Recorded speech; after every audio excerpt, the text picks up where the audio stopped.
What is up, zombies? So in this video I'm going to be talking about PC or console. So I'm going to go over a couple different things in this video: price, gameplay, online play, keyboards versus controllers, and the titles available for all of the systems.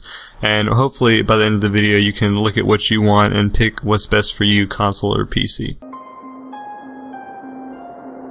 Still checking if the place still cold, moving in the way, no place, no snow. So jumping right into this with our first category, I guess you could say, is the price point for PCs and for consoles.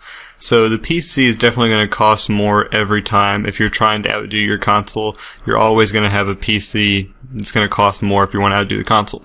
It's more expensive, and you're going to have to upgrade it more often than you would your console. With consoles, a new generation of consoles comes out 10 years, 8 years, I don't know, somewhere around there, and that's when you have to upgrade. PCs, it's probably going to be a lot more often, and even if you don't have to upgrade your hardware that often, you're probably going to want to.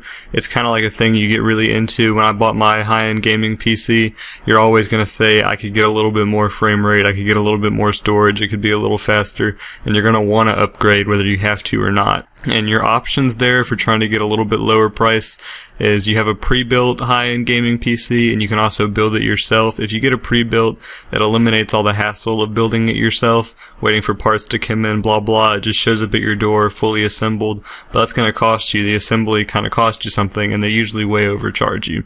If you build it yourself, you can look for the deals, try and find sales on different things, make sure it all fits together, use PC part picker, see if everything's compatible, and you're going to get a lot better deal. It's still going to be more expensive. It's going to be a lot better deal for you, but you're going to have to put it together yourself. Consoles are always going to cost less. You're never going to have to worry about, can I run it, like you have to worry about with your PC. When a new game comes out, Grand Theft Auto 5 or something like that, you're going to be saying, can my PC run it? Is it powerful enough? What kind of graphics can I get? What's my frame rate going to be? And with a console, you're going to know that if the game comes out for Xbox 360, my Xbox 360 can run it.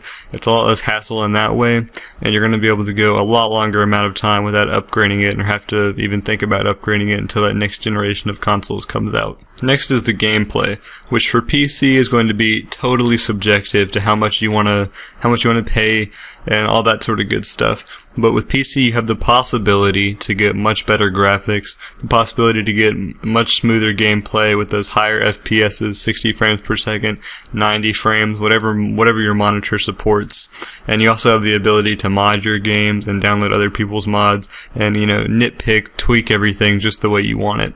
But you also have the possibility for stuttering, for crashing, and for other issues like that, which might not even be your fault. Your graphics card, your drivers might just not support and optimize to that game. Batman Arkham Knight, for example. I have an AMD graphics card, so that game was a horrible port for AMD. I downloaded the most recent drivers, but you're still going to get stuttering and low FPS at no fault of your own. With consoles, you have a lot less to worry about. You just kind of put the disc in there and you know exactly what to expect. You're going to get 720p, 920p, whatever the game comes in for your console, Xbox One, whatever. And you're going to get 30 frames per second every time, and you're not going to expect a lot of drops, anything like that, because you're going to get exactly what you expect. The game was meant to run on Xbox or PlayStation. Not a lot of problems to expect there. But you're always going to have a lower FPS. Your graphics aren't going to be as good, and you're not going to be able to mod because your console is just not going to be as powerful as a PC would be. With PC, playing online is super easy. There's tons of people to play online with, and it's super free. And it's really easy to meet new people. There's forums, Reddit, all that good stuff where you can meet new people to play online PC games. And, Reddit and stuff like that, you can meet people for consoles too, but I find it way easier with PC games. There's just more people willing to play and stuff like that. But you're also going to experience more hackers because it's much easier to hack on PC than it would be to hack on a console. Now, I know consoles sometimes cost money to play online. I haven't had a console since Xbox 360, but I know back then I paid monthly for Live. PlayStation Network I think is cheaper, but it also costs money. I'm not sure about PS4 and Xbox One if they're still charging. I don't know about all that stuff because I don't use consoles. But I'm assuming that Xbox Live and PlayStation Network still do cost money to play online, and that's no bueno. You want to have that free to play online you're going to get with PC. But I also think it's harder to meet new people playing online with console.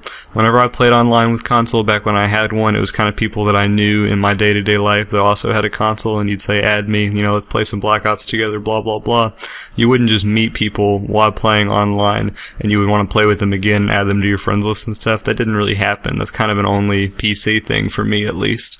And you're also going to experience less hackers for sure, but less of them because it's much easier to hack on PC than it is to hack on console. So keyboard versus controller.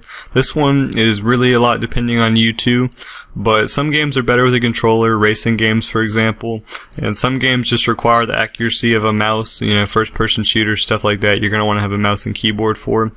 But with PC, you kind of get the best of both worlds, because with my PC games, when I'm playing an online first-person shooter, I can use my mouse and keyboard. And if I'm playing a single-player game, or I'm playing a racing game or something, I just plug my controller in, and now I've got the best of both worlds. And you also get more with that with Input Mapper, which there's probably other programs that do it, but I use Input Mapper.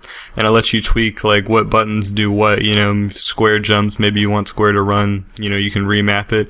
You can change your sensitivity, stuff like that, and kind of get the experience you want out of your controller, which you wouldn't be able to do on console. I know they have modded controllers for console, which I'm pretty sure you're not allowed to use. I don't know, but you can do that with any old controller. When you plug into your PC and you download Input Mapper or a similar program, you can tweak things just how you want them. And if you want to use your keyboard, you just set your controller down and start using the keyboard. Now for titles available, PC is going to get almost everything that console gets. Not quite everything. There's going to be some console exclusives for some reason. Red Dead Redemption, Skate 3, two of my all-time favorite games. Of course, I'm sure that they're in a lot of people's top fives, are not available on PC, and you can get emulators and ports like that for PC, but I don't know, kind of sketchy. I've never really tried it. It seems kind of complicated to play those games on PC, but they're not specifically ported for PC. You can't just go on Steam and download Red Dead Redemption, Skate 3, and some other console exclusives, but most of them you are going to get on PC that you can get on console,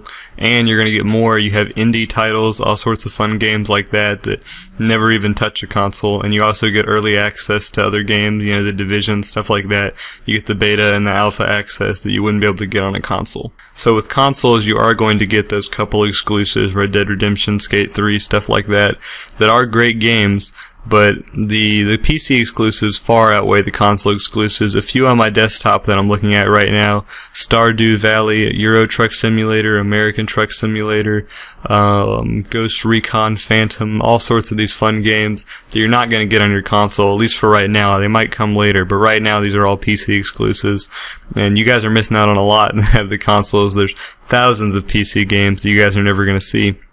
But if you're someone who's just a casual gamer, that might not really be a problem for you. Maybe you only want those AAA titles. But, it's a totally subjective thing. Some people pick PC, some people pick console, some people pick a little bit of both. But hopefully after listening to these couple different categories, you can pick what you want and decide what's important to you. And maybe I've helped you pick a choice, make a decision. And if I have, let me know what your favorite is, PC or console. Tell me why in the comments below. Suggest another topic for a video in the future. Leave a like, subscribe, and I'll see you in the next video. Still checking in the place, still cold. Moving in the way, no place.